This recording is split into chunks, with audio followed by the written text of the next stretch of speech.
Welcome, Congressman, to the show. The president insisted to Congress and the country that the State of the Union is strong. Are you convinced of that?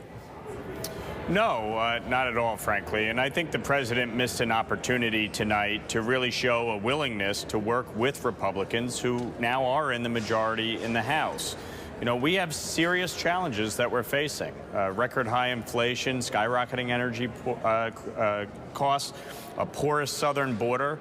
He gave short shrift to our immigration crisis, really didn't spend too much time on the challenges on foreign policy with Ukraine and China, and frankly was very disingenuous when it came to the debt ceiling, implying that Republicans were going to cut Social Security and Medicare when so many of us, including the Speaker, are on record saying we're not.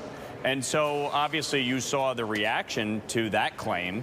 And he even acknowledged that it's not the official policy of the party, but, you know, some may have talked about it. I mean, it was a missed opportunity, frankly. And I think, you know, I was really hoping that he would come forward in the spirit of bipartisanship that he talked about with some concrete initiatives that we could work on together.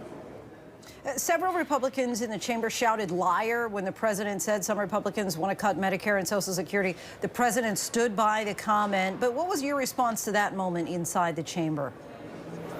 Well, look, obviously, as Terry just pointed out, you know, the politics of these speeches have changed. I think the tenor and the tone of the president's remarks at times were combative.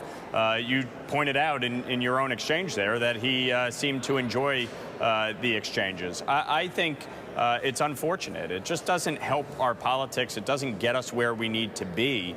And obviously, it takes two to tango. So to me, at the end of the day, the American people want balance. They want common sense. They want reasonableness. That's why they elected a Republican majority in the House, to be a check and balance on the Biden agenda. The bottom line with respect to our debt ceiling is this. Yes, we're going to raise the debt ceiling. Yes, we're going to pay our previous debts incurred. But we cannot continue to spend at the levels that this administration has. They've increased spending by over $5 trillion in 2 years. It's unsustainable. And so what we're saying is we need to negotiate in good faith, and we need to come up with a long-term spending plan that puts us on the path to fiscal solvency. The president needs to come to the table in good faith and do that. And unfortunately tonight, I think he really missed an opportunity to show a willingness to do that on issues of spending, on issues of the debt ceiling. He talked about increasing spending. I mean, frankly, he spent more time talking about junk fees than he did China. And given the seriousness of the threat that we're dealing with, China is our greatest geopolitical foe. That required a lot more attention than he gave it in his speech tonight. I just want to go back for a moment, because there were several times that the Speaker of the House, Kevin McCarthy, had to actually shush members of the Republican Party. And I'm just curious if you felt that those who shouted out multiple times, those hecklers, I know you said it takes two to tango, but do you think that not remaining respectful in that way, that sometimes members of the Republican Party went too far?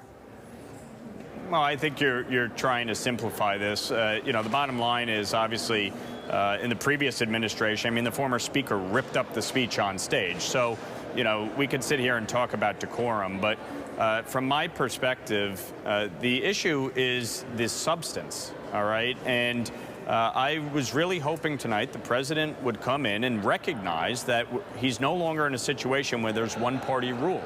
He has to work with the Republican majority in the House, and conversely, the Republican majority has to work with him. We have serious challenges. And I think, you know, him standing up there and saying that the Republicans want to gut Social Security and Medicare is just not true. And so obviously some of my colleagues were frustrated by that. But the bottom line is we all need to focus on the task at hand. We all need to work together to address these challenges. And I really wish the president had focused more on substance than some of the stylistic manner in which he went about it.